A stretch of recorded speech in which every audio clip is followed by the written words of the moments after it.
افغانستان د روسیې او ناټو زیاتېدونکی ټکر. پر اوکراین د روسیې له برید وروسته د روسیې او ناټو ترمنځ لانجې زیاتېږي. له هغه وروسته چې د ناټو ځینو غړو له اوکراین سره د وسلو مرستو اعلان وکړ، د روسیې ولسمشر د خپل هیواد د اټومي برید ځواکونو ته د تیارسید امر کړی دی. پوتین ویلي دا پریکړه د ناټو مشرانو له دښمنانه څرګندونو وروسته کوي. د پوتین دغه ګام د اروپایي او امریکایي مشرانو لخوا غندل شوی او پرون په یو بېساري ګام کې د ملګرو ملتونو امنیت شورا پر اوکراین د روسیې د برید په تړاو یوې ځانګړې غونډې جوړېدو ته رایه ورکړه. تر دې مخکې دا پریکړه د روسیې لخوا ویټو شوې وه، خو دا ځل روسیې نشو کولی چې د سولې لپاره اتحاد تر عنوان لاندې د دې ځانګړې غونډې جوړېدل ویټو کړي. د هرې ورځې په تېرېدو سره د اوکراین کړکېچ نوي اړخونه پیدا کوي او ناټو او روسیه سره ښکر په ښکر کېږي. داسې اندېښنې شته چې ښایي دا جګړه پراخه شي. له همدې کبله ناټو او روسیه دواړه هڅه کوي چې په دې لانجه کې خپل متحدین زیات کړي څو په مقابل لوري فشار راوړي. امریکا هڅه وکړه چې د امنیت شورا غیر دایمي غړی هیواد هنقاني کړي چې د روسیې پر ضد رایه ورکړي، خو ونه توانېدو. د دواړو اړخونو لخوا دا هڅې لا هم روانې دي.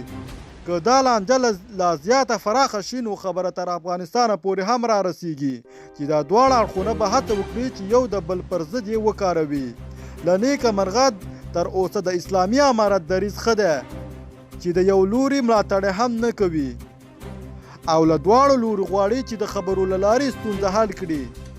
دا د اوس لپاره ښه او سم دریځ دی او د افغانستان په ګټه ده، خو که لانجه زیاتېږي نو د افغانستان لپاره به بیا سم دریځ څه وي؟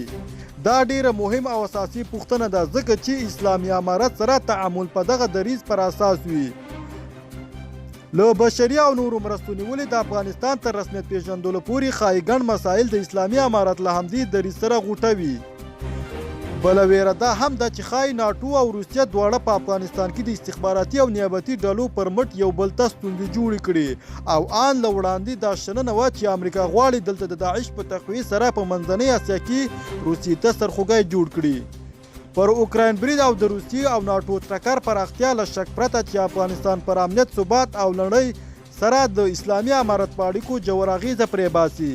له همدې امله پکار ده چې سره له اوسه یو منظم ټیم وټاکل شي چې د دې ستونزو ټول اړخونه او نوي بدلونونه مطالعه کړي او وخت پر وخت چارواکو ته داسې مشورې ورکړي چې که د هغو پر اساس تصمیم ونیول شي نو له دې کړکېچه به افغانستان خوندي پاتې شي او له نوو بدلونونو به د افغانستان په ګټه هم کار واخیستل شي.